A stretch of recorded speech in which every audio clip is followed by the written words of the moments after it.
Hello everybody, this is the Ship Modelers Library. Today I will show you a book with drawings about a very beautiful ship and her model from the 17th century. I'm talking about Prince William by Herman Ketting.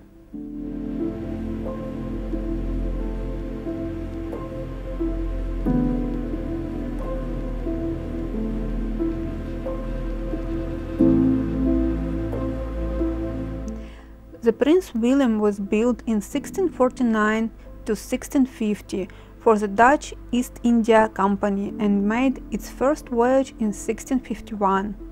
After this voyage she was converted into a warship and also served as an admiral's ship.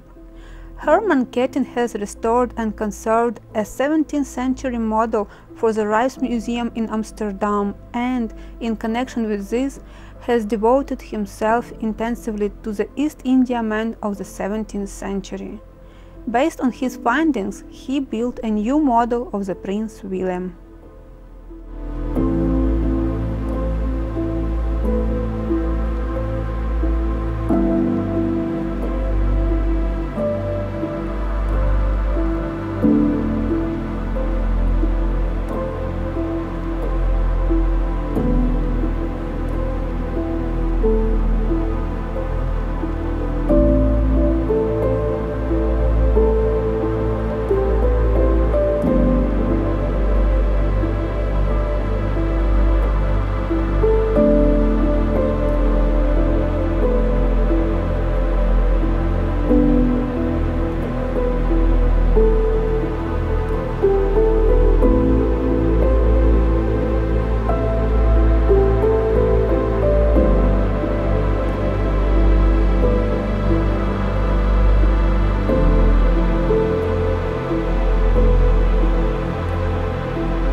Thank you for watching. Please comment down below your request for the next issue of the Ship Modelers Library.